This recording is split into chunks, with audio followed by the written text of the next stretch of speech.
नमस्कार, आदाब, जय भीम, सत श्री अकाल। मैं हूँ माजिद सिद्दीकी और आप देख रहे हैं फोकस हिंदुस्तान न्यूज़ चैनल। आज की ख़ास खबरें सब्सक्राइब करें, लाइक करें, शेयर करें। फिर आऊँगा एक ताज़ा खबर को लेकर माजिद सिद्दीकी।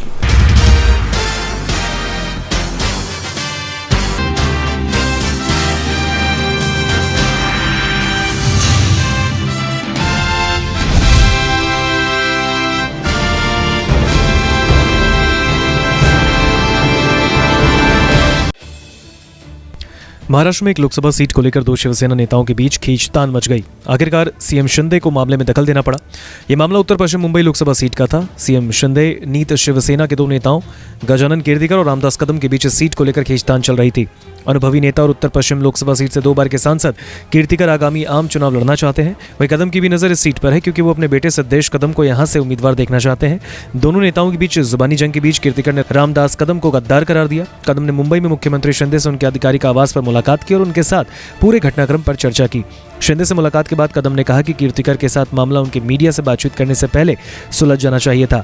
कदम ने यह भी कहा कि उन्हें गजानन कीर्तिकर के उत्तर पश्चिम मुंबई लोकसभा सीट से चुनाव लड़ने से कोई समस्या नहीं। कदम और कीर्तिकर पर कटाक्ष करते हुए शिवसेना यूबीटी नेता अनिल परब ने कहा कि दोनों नेताओं ने एक दूसरे को और अपनी गद्दारी को भी बेनकाब कर दिया। उन्होंने जोर देकर कहा कि अमोल कीर्तिकर को शिवसेना यूबीटी मुंबई उत्तर पश्चिम सीट से मैदान में उतारेगी। परब ने अमोल की जीत का भी भरोसा जताया। सुब्रत रॉय, सहारा का निधन हो गया है। सहारा समूह के प्रमुख थे सुब्रत रॉय। 75 साल की उम्र में उन्होंने आखिरी सांस ली। लंबे समय से वो बीमार चल रहे थे। उनका निधन मुंबई के एक निजी अस्पताल में हुआ है। उनके पार्थिव शरीर को आखिरी दर्शन के लिए लखनऊ के सहारा शहर में लाया जाएगा। थोड़ी बिगड़ी परसों, हाँ तो आए, पर वही हमको तो वही लगता था कि चलो थोड़ा स्टेबल होके जाएंगे, बट अचानक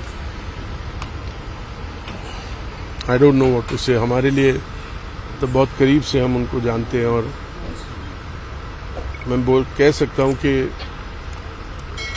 इतना बड़ा देशभक्त, इतना पैशन कंट्री के लिए, और हर पर्सन जो उनसे जुड़ता था उनके साथ उनका एक जो पर्सनल रैपो होता था, जिस तरह वो एक एक का ख्याल रखते थे पर्सनली, वो ऐसे ही नहीं सहारा परिवार कहते हैं हम लोग। हम उस संस्था में 6-6 साल टॉप लेवल पे काम कर चुके हैं और आपको बता सकते हैं कि जब वो अपनी संस्था को एक परिवार कहते थे तो सच में एक परिवार की तरह चलाते थे।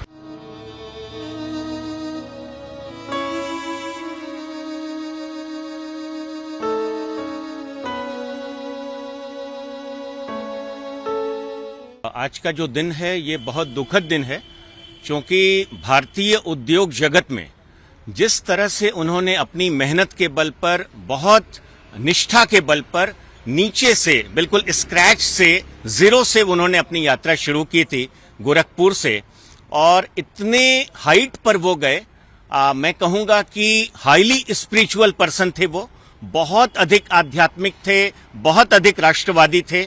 ये बात अलग है कि उतार चढ़ाव हर व्यक्ति की जिंदगी में आता है, और मैं उन चुनिंदा भाग्यशालियों में से हूं ट्विटर पे जिसको वो फॉलो करते थे। ट्विटर पे वैसे तो उनके एक्स अब नाम है कंपनी का, हजारों फॉलोअर्स उनके ट्विटर पे थे, लेकिन वो जिन 317 लोगों को फॉलो करते थे उनमें मैं भी एक हूं, और मेरा नाम चेतन उपाध्याय है। मैं बनारस में रहता हूं, सत्या फाउंडेशन नाम से एक संस्था चलाता हूं। जब वो तिहाड़ जेल में थे तब भी मैं उनसे मिलने के लिए गया था, और मैं इतना कह सकता हूं कि ये जो उनका निधन है बहुत अप्रत्याशित है, और मेरे लिए व्यक्तिगत तौर पर मतलब जैसे मुझे लगता है कि मैंने अपना अभिभावक खो दिया है, मैंने अपना गार्जियन खो दिया है। यूपी की पीलीभीत से बीजेपी सांसद वरुण गांधी लगातार पीएम मोदी और अमित शाह के लिए बड़ी चुनौती बने हुए हैं। वो मोदी सरकार की हर नीति का विरोध करते दिखते हैं। वरुण के बागी तेवरों से बीजेपी भी परेशान है। नेहरू और गांधी परिवार पर बीजेपी नेता और पीएम मोदी हमेशा हमलावर रहे हैं। किसी भी बड़ी घटना को लेकर भी पीएम मोदी हमेशा नेहरू और गांधी परिवार को जिम्मेदार बता देते हैं। वहीं आज वरुण गांधी ने नेहरू को लेकर पीएम मोदी के विचारों को पूरी तरह से खारिज कर दिया है। उन्होंने सोशल मीडिया एक्स पर लिखा है, आधुनिक भारत की सामाजिक एवं आर्थिक नींव रखने वाले पंडित जवाहरलाल नेहरू को उनकी जन्म जयंती पर सादर नमन। राष्ट्रीय आंदोलन की परंपराओं को आगे बढ़ाते हुए लोकतंत्र, समाजवाद और धर्मनिरपेक्षता के संगम से एक सर्वसमावेशी समाज का संदेश देने वाले नेहरू जी सही मायने में राष्ट्र नायक हैं।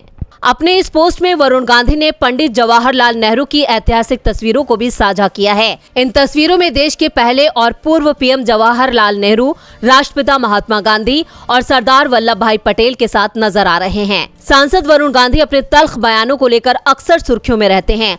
वरुण गांधी ने अभी हाल ही में केदारनाथ में अपनी यात्रा के दौरान वहां मौजूद राहुल गांधी से भी मुलाकात की थी। तब से ही ये कयास लग रहे हैं कि वरुण गांधी कांग्रेस में शामिल हो सकते हैं, जिसके संकेत उन्होंने पंडित जवाहरलाल नेहरू की जयंती पर उन्हें नमन करके दिए हैं। आपको बता दें कि आज पंडित जवाहरलाल नेहरू की जयंती है। वरुण पहले भी पंडित नेहरू की तारीफ कर चुके हैं, जिससे बीजेपी की चिंता बढ़ गई है। मुझे बताइए भाई और बहनों, जो पार्टी अपने बेटे बेटों के लिए राजनीति में है, वो आपका भला कर सकती है क्या? जरा जोर से बोलिए, कर सकती है क्या? मध्य प्रदेश और देश का भला केवल और केवल मोदी जी के नेतृत्व में भारतीय जनता पार्टी कर सकती है। मित्रों, जब मैं यहां आया हूं तब ये इंडी अलायंस वालों को पूछना चाहता हूं कि 10 साल तक केंद्र में कांग्रेस की सरकार थी। सोनिया मनमोहन सिंह प्रधानमंत्री थे।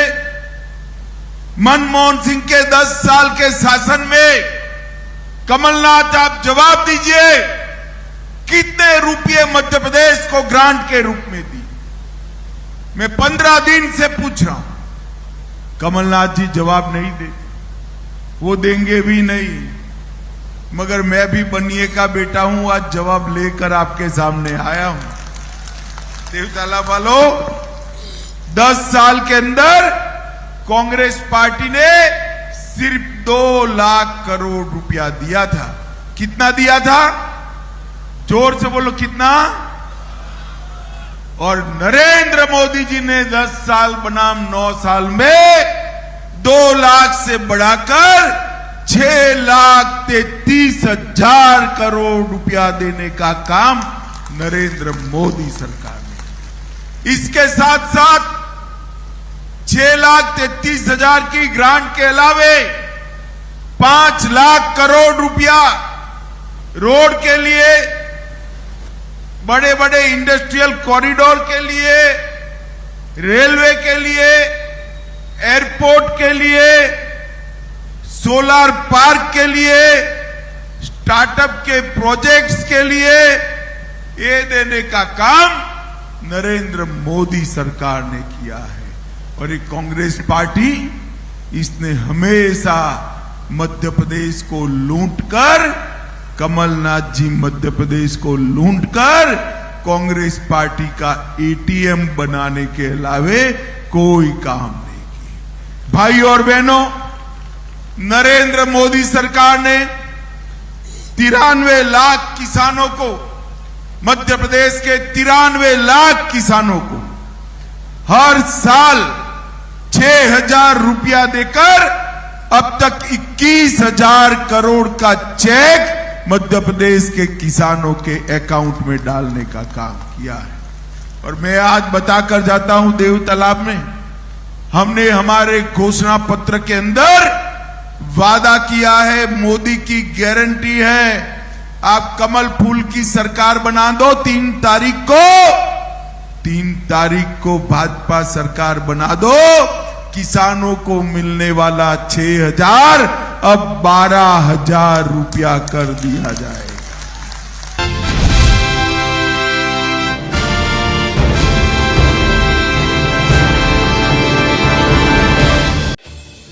इजरायल और हमास के बीच जंग को लेकर अमेरिका में भारी बगावत की खबर आ रही है। जानकारी के मुताबिक जो बाइडेन प्रशासन को 40 विभागों और एजेंसियों के 400 कर्मचारियों ने एक चिट्ठी लिख दी है। इस चिट्ठी में इजराइल और हमास युद्ध को हैंडल करने के तरीके पर सवाल उठाया गया है। साथ ही सीज फायर की मांग भी दोबारा दोहराई गई है। इस खत के बारे में सबसे पहले न्यूयॉर्क टाइम्स ने रिपोर्ट दी थी। खत लिखने वालों में US state department, white house, national security council और जस्टिस डिपार्टमेंट के कर्मचारी शामिल हैं। इन अमेरिकी कर्मचारियों ने लिखा है कि हम राष्ट्रपति जो बाइडेन से तत्काल सीज फायर की मांग करते हैं। साथ ही इजराइल के बंधकों और मनमाने ढंग से हिरासत में लिए गए फिलिस्तीनियों की तत्काल रिहाई सुनिश्चित करके वर्तमान संघर्ष को कम करने का आह्वान किया जाए। इतना ही नहीं, पानी, ईंधन, बिजली और अन्य बुनियादी सेवाओं की बहाली हो और गाजा पट्टी को पर्याप्त मानवीय सहायता मुहैया कराई जाए। जो बाइडेन और विश्व के दूसरे नेताओं ने गाजा में संघर्ष विराम की मांग से इनकार कर दिया था। उन्होंने कहा था कि इससे केवल हमास आतंकियों को फायदा पहुंचेगा। जो बाइडेन के प्रशासन ने इसके बजाय लड़ाई में मानवीय विराम के लिए जोर दिया, जिस पर इजराइल भी सहमत हो गया है।